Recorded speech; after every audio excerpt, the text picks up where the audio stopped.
ധോനിമോളെ നമ്മളെന്തിനാ വന്നുള്ളേ? ഫോട്ടോ എടുക്കാൻ. അതെ ഫ്രണ്ട്സ്, ധോനിമോള് പറഞ്ഞ പോലെ നമ്മളിന്ന് ലാലേട്ടനെ കാണാൻ പോവുകയാണ്. വെറുതെ കാണുക മാത്രമല്ല, കൂടെ നിന്നൊരു ഫോട്ടോ കൂടി എടുക്കാൻ പോവുകയാണ്. അപ്പോൾ എന്താ പറയുക, മോഹൻലാൽ ഫാൻസിൽ പ്രവർത്തിച്ചു തുടങ്ങിയ കാലം തൊട്ട് തന്നെയുള്ള ഒരു ആഗ്രഹമാണ് ലാലേട്ടൻ്റെ കൂടെ ഒരു ഫോട്ടോ എടുക്കണം എന്നുള്ളത്. ഫൈനലി ഇന്നിതാ അതിനുള്ള സമയമായിരിക്കുകയാണ്. അങ്ങനെ നമ്മൾ തൊടുപുഴയിലെത്തി. തൊടുപുഴ എന്ന് പറഞ്ഞപ്പോൾ തന്നെ നിങ്ങൾക്ക് മനസ്സിലായിട്ടുണ്ടായിരിക്കും, അതെ, ദൃശ്യം 3ൻ്റെ ഷൂട്ടിംഗ് നടക്കുന്നുണ്ട്. അവിടെയാണ് നമ്മൾ ലാലേട്ടനെ കാണാനായിട്ട് വന്നിട്ടുള്ളത്. അപ്പോൾ ദാ ഈ നിൽക്കുന്ന എല്ലാവരും ലാലേട്ടൻ്റെ കൂടെ ഫോട്ടോ എടുക്കാൻ നിൽക്കുന്നവരാട്ടാ. അത്യാവശ്യം നല്ല വെയിലുണ്ടേ. ധോനിമോളെ നമ്മളെന്തിനാ വന്നുള്ളേ? ഫോട്ടോ എടുക്കാൻ.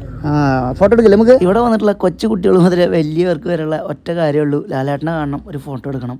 അവിടെ വീഡിയോ ഒക്കെ എടുക്കണതിന് ചെറിയ പ്രശ്നങ്ങളൊക്കെ ഉണ്ട്. എന്നാലും നമ്മൾ തട്ടിമുട്ടിയെ കുറച്ച് എടുത്തു. അതാ ലാലേട്ടൻ്റെ അടുത്ത് എത്താറായിട്ടാ. 2-3 ആൾക്കാർ കൂടി കഴിഞ്ഞാൽ നമ്മൾ ഫോട്ടോ എടുക്കും. ദാ ഇപ്പോൾ വരും, വന്നു.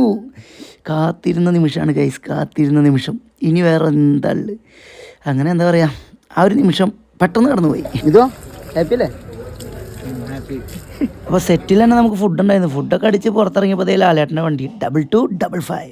അപ്പോൾ പിന്നെ ഫോട്ടോ എടുക്കാണ്ട് പോരാൻ പറ്റുമോ? അങ്ങനെ അതിൻ്റെ കൂടെയൊക്കെ നിന്ന് 1-2 ഫോട്ടോ ഒക്കെ എടുത്ത് പുറത്തിറങ്ങിയപ്പോൾ ഈ മച്ചാൻ ഏതാ ലെവലല്ലേ. ഇതൊക്കെയാണ് മറ്റേ പാട്ടിന് പറ്റിയ സാധനങ്ങൾ. ഇത് ചങ്കിനകത്ത് ലാലേട്ടൻ, നെഞ്ചിനകത്തും ലാലേട്ടൻ.